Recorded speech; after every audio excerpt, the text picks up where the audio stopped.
Mr. President, Dr. Biden, Madam Vice President, Mr. Emhoff, Americans, and the world.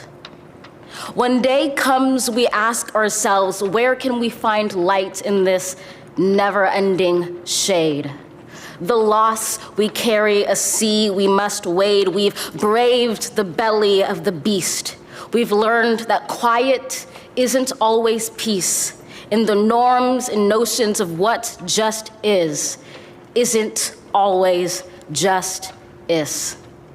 And yet the dawn is hours before we knew it. Somehow we do it. Somehow we've weathered and witnessed a nation that isn't broken, but simply unfinished. We, the successors of a country and a time where a skinny Black girl descended from slaves and raised by a single mother can dream of becoming president, only to find herself reciting for one. And yes, we are far from polished, far from pristine, but that doesn't mean we are striving to form a union that is perfect. We are striving to forge our union with purpose, to compose a country committed to all cultures, colors, characters, and conditions of man.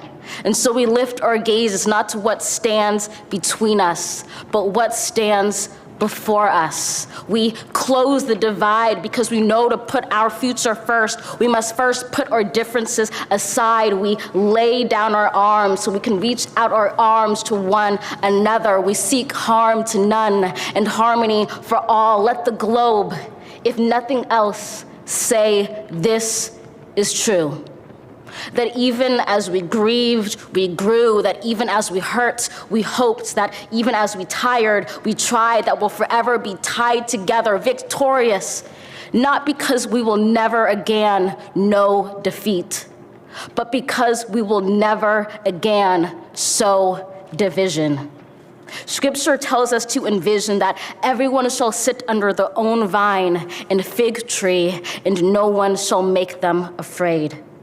If we're to live up to our own time, then victory won't lie in the blade, but in all the bridges we've made. That is the promised glade, the hill we climb, if only we dare it, because being American is more than a pride we inherit. It's the past we step into and how we repair it.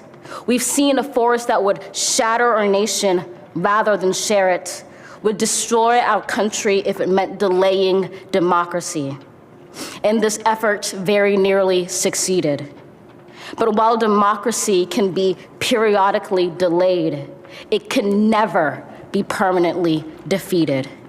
In this truth, in this faith we trust, for while we have our eyes on the future, history has its eyes on us. This is the era of just redemption. We feared it at its inception. We did not feel prepared to be the heirs of such a terrifying hour, but within it we found the power to author a new chapter, to offer hope and laughter to ourselves. So, while once we asked, how could we possibly prevail over catastrophe?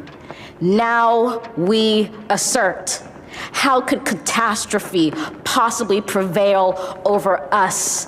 We will not march back to what was, but move to what shall be, a country that is bruised but whole, benevolent but bold, fierce and free.